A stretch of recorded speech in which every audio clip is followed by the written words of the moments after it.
এনে বললাম যে তোমাদের কোটা বিরোধী আন্দোলনের জন্য আমাদের কাছে জেল খাটতে হচ্ছে। হাসে আমার কথা শুনে। ওই যে হারুনের ডিবির কার্যালয়ে তারা কিন্তু রাজার হালতে ছিল।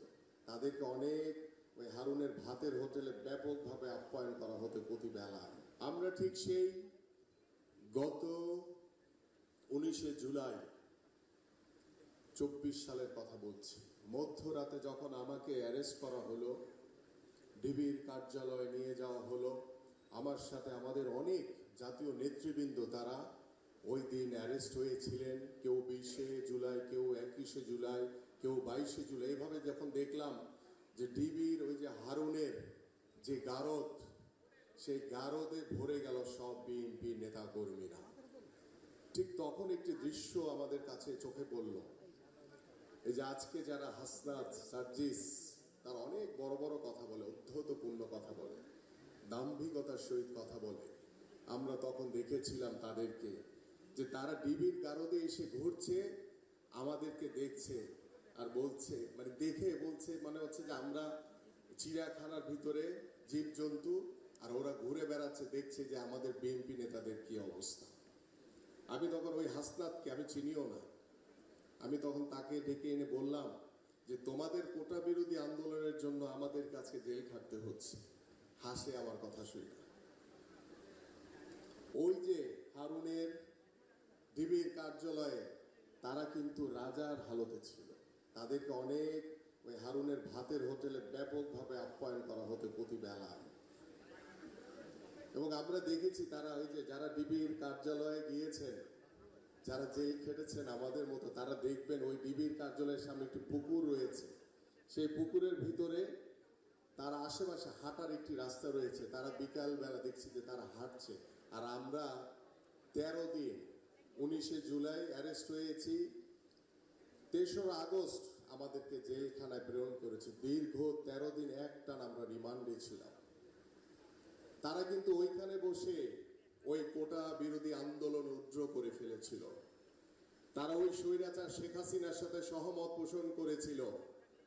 আজকে যখন 5ই আগস্ট স্বৈরাচার মুক্ত শেখ হাসিনা আমরা একটি বাংলাদেশ পেয়েছি, যখন তারা ওই কোটা বিরোধী আন্দোলনের স্বৈরাচার শেখ হাসিনার সাথে সহমত পোষণ করে তারা তাদের কোটা বিরোধী আন্দোলন তুলে ফেলেছিল, ঠিক তখনই আমাদের বাংলাদেশের বেসরকারি বিশ্ববিদ্যালয় সহ ছাত্র জনতা তাদের ওই ডাকে সাড়া দেয়নি। তারা তখন সাধারণ মানুষ সকলে ঐক্যবদ্ধভাবে বাংলাদেশ জাতীয়তাবাদী দলের বিএনপির ভারপ্রাপ্ত চেয়ারম্যান জনাব তারেক রহমানের নির্দেশনায়, নেতৃত্বে আমরা তখন এই শহীদ পরিবারের যারা সন্তানকে হারিয়েছে তাদের এই আত্মত্যাগে আমরা স্বৈরাচার মুক্ত বাংলাদেশ পেয়েছি। সেই 5ই আগস্টের পরে এসে ওই হাসনাত, সার্জিসের বর্তমান অবস্থা সম্পর্কে আপনারা সকলেই ওয়াকিবহাল যে তারা স্বৈরাচার শেখ হাসিনার পতনের যে সুফল, শুধু তারা এটা তাদের নিজস্বভাবে নিজেদের মতো করে করে নেওয়ার চেষ্টা করছে। এটা খুব দুর্ভাগ্য। কিন্তু আমরা খুব দৃঢ়ভাবে বলতে চাই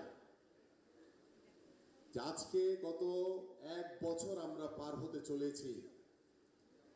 আমরা আজকে দেখছি এই শহীদ পরিবারদের, যারা শহীদ হয়েছেন তাদের পরিবারকে নিয়ে তাদের যে বিচারের দাবি, সারা বাংলাদেশের মানুষের যে বিচারের দাবি, গত 17 বছর ধরে বাংলাদেশ জাতীয়তাবাদী দল বিএনপি প্রতিটি মুহূর্তে ওই স্বৈরাচার শেখ হাসিনার বিরুদ্ধে কথা বলেছে, তাদের অন্যায়ের প্রতিবাদ করেছে, তাদের বিচারের দাবিকে ইস্যু করে একটি মহল নির্বাচনকে পিছিয়ে দেওয়ার চেষ্টা করছে। একটি মহল সংস্কারের কথা বলে নির্বাচনকে পিছিয়ে দেওয়ার অপচেষ্টা করছে। আমাদের এই সংস্কারের কথা 13ই জুলাই 2023 সালে আমাদের মাননীয় ভারপ্রাপ্ত চেয়ারম্যান জনাব তারেক রহমান 31 দফার দাবি উত্থাপন করেছিলেন। কিন্তু আজকে যখন এই জুলাইয়ের, আগস্টের, 24-এর গণঅভ্যুত্থানে যারা গত 17 বছর যারা এই স্বৈরাচারকে বিতাড়িত করার জন্য নিজেদের জীবনকে উৎসর্গিত করেছেন, সেই শহীদদের রক্তের দাগ ভুলে গিয়ে ওই যে নতুন দল আমার আল বটর বাহিনী রয়েছে, তারা নিজেদের ক্ষমতার মোহে পড়ে এই শহীদদের রক্তের কথা তারা ভুলে গেছে। আমরা গত 17 বছর আন্দোলন করেছি অগ্রাধিকার ভিত্তিতে একটি অবাধ সুষ্ঠু নির্বাচনের জন্য। আমরা অন্তর্বর্তীকালীন সরকারকে সহযোগিতা করছি যে আপনারা দ্রুত সময়ের ভিতরে একটি নির্বাচন দিয়ে আমরা ওই সংস্কারগুলোকে পরিপূর্ণভাবে বাস্তবায়ন করতে চাই, যা আমাদের মাননীয় ভারপ্রাপ্ত চেয়ারম্যান 2023 সালের 13 জুলাই প্রকাশ করেছে। আমরা ওই স্বৈরাচার শেখ হাসিনা সহ সকল অবৈধ মন্ত্রী এমপি যারা এখনো কিছু স্বৈরাচারের দোসররা এখনো বিভিন্ন আনাচে কানাচে ঘুরে বেড়াচ্ছে, তাদেরকে আইনের আওতায় এনে আমরা বিচার করতে চাই।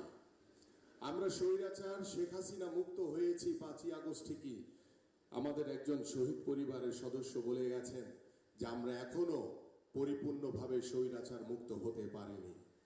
আমরা গণতন্ত্রের দ্বার প্রান্তে পৌঁছেছি, কিন্তু আমরা পরিপূর্ণভাবে গণতন্ত্র এখনো প্রতিষ্ঠিত করতে পারি।